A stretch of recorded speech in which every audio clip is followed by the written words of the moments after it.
बोला बोला बाबा शंभुनाथ की जय। बोला बोला बाबा भंडारी की जय। जुटाई चंदा जुटाई चंदा जुटाई चंदा जुटाई चंदा।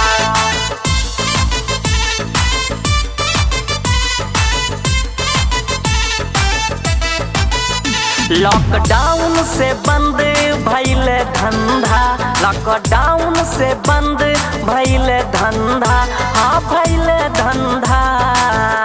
कैसे कांवर उठाई जुटाई चंदा, कैसे कांवर उठाई जुटाई चंदा।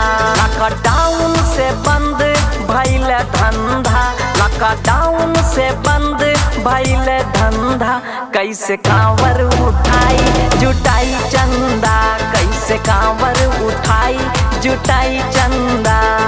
बोला बोला बाबा शंभुनाथ की जय। बोला बोला बाबा भंडारी की जय।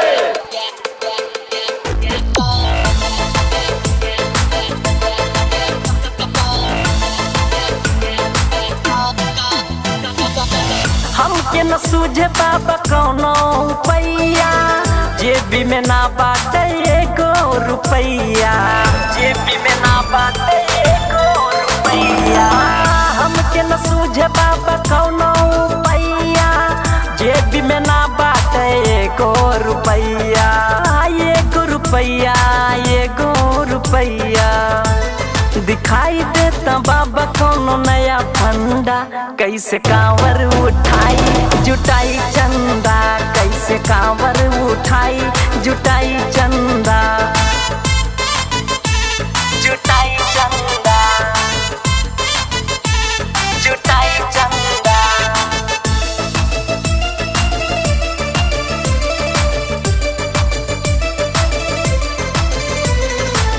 दीपक सुशील लेके आइले कंवरिया, सावन में झूमाता देवघर नगरिया, सावन में झूमाता देवघर नगरिया।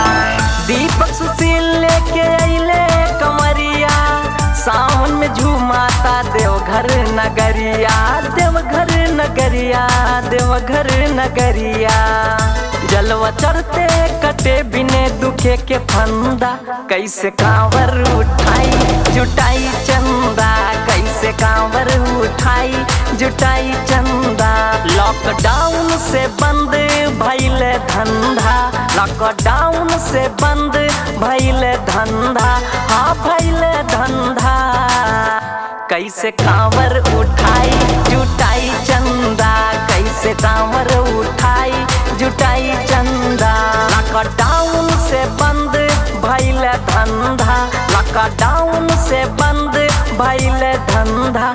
कैसे कांवर उठाई जुटाई चंदा, कैसे कांवर उठाई जुटाई चंदा।